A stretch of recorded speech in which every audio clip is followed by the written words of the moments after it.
Possivelmente que agora tenha uma ocorrência étnico desse tipo, vai ter mais atuação dessa região por um tempo, né?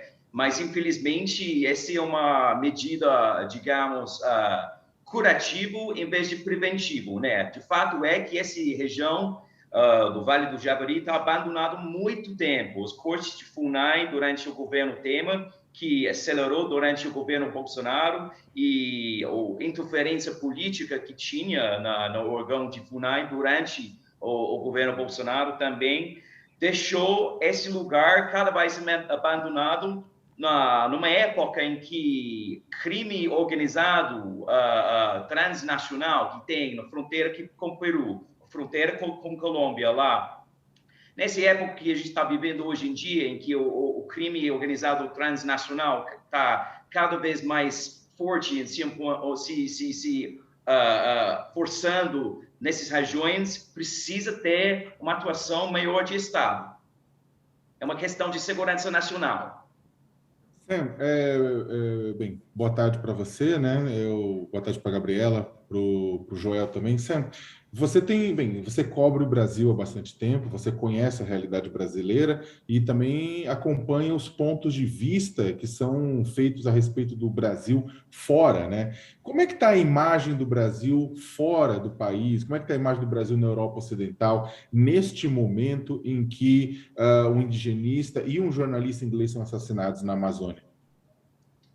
Infelizmente é mais um triste capítulo, né? Porque a imagem do Brasil afora está se degradando faz tempo já, né?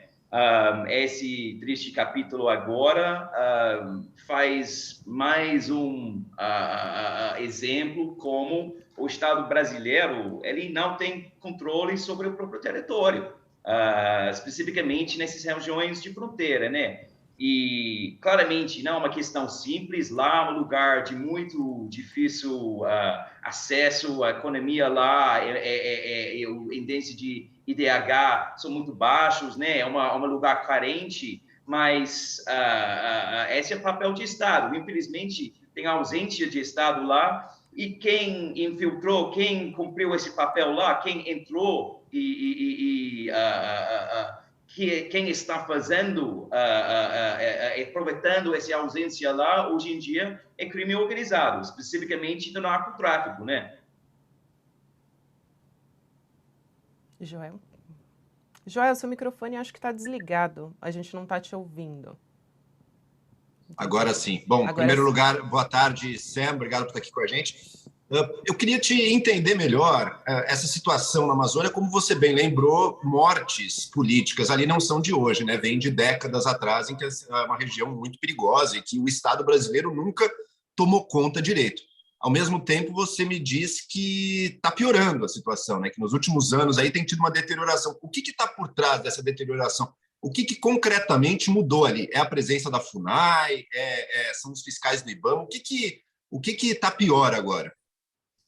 O que está pior agora é que, com a ausência de Estado lá, a ausência de órgãos fiscalizatórios, né, o FUNAI, que tá um orçamento muito baixo, IBAMA, o ICMBio, os órgãos de fiscalização que não estão funcionando como elas estavam funcionando, agora isso empoderar o crime organizado de região, né? Porque lá já existe muito tempo, desde décadas já, né? Existe grupos de pessoas com muito dinheiro e muito poder econômico e com muito poder pelo judiciário e podem corromper a sociedade. Isso faz parte se tem grupos de máfias de garimpo que faz isso, se tem grupos de narcotráfico, que é a coisa mais que é a coisa mais recente, a dinâmica mais recente nessa realidade amazônica hoje em dia, né?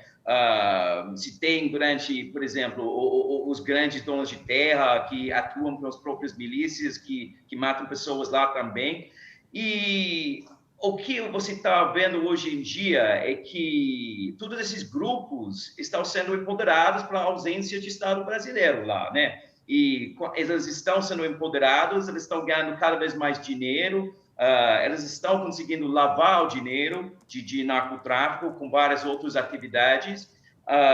E com isso, esses grupos estão se empoderando e tomando conta de tudo lá. Cada vez mais, né? Importante lembrar também que em 2017, durante o governo Temer, por exemplo, os índices de mortes no campo eram muito mais altos do que agora, por exemplo. Teve, naquele ano, 2017, se tinha 70 pelo menos 70 mortes pelo conflito de terra. Agora se tem mais para, em médio, de 35, por aí. Então, não é só medir a coisa de morte, é sobre empoderamento desses grupos de crime organizado que estão atuando na região, estão sendo empoderados pela ausência de Estado, que veio com o desmonte dos órgãos de Estado, por exemplo, FUNAI, ICMBio e IBAMA, e isso é a coisa mais recente, a realidade atual. Sam, desculpa até fazer uma pergunta, já encaixando na pergunta do Joel.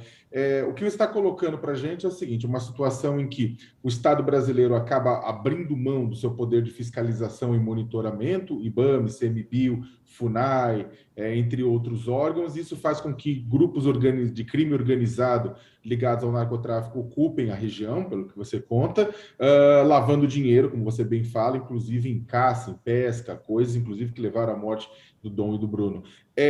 Ou seja, de certa forma, essa ação do governo Jair Bolsonaro, que tem evitado fiscalizar de forma firme a região, pode levar, no final das contas, a gente a ter uma situação muito semelhante ao que a Colômbia ou o Peru enfrentam na região amazônica. A Colômbia enfrentou durante muitos anos um estado guerrilhas que estavam associadas ao narcotráfico, né? Ou seja, essa ação que começa com o Bolsonaro abrindo mão da sua fiscalização para não atrapalhar determinados grupos pode levar o Brasil a, de fato, perder soberania na região. Por exemplo, o que tem no México, né? Da região norte do México.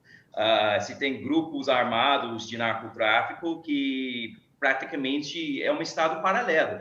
E isso que está acontecendo já está acontecendo faz tempo na região norte, especificamente esse local do Vale do Javari, essa parte Manaus para cima, na Rota Solimões, onde tem piratas no Rio, piratas que estão, viu a notícia mais recente que os piratas estão ligados com o filho de um ex-prefeito de uma cidade de lá.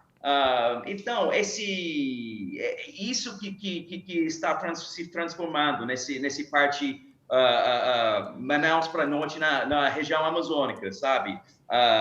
No estado de Amazonas. O que tem lá e esse poder esse estado paralelo que está dominando de tudo, né? E eu falei com o delegado de Polícia Federal, foi 2017 também, quando um grande traficante, cabeça branca, foi preso, né? E o delegado falou para mim, nosso grande medo é que esse país se chama Brasil, virá um novo México.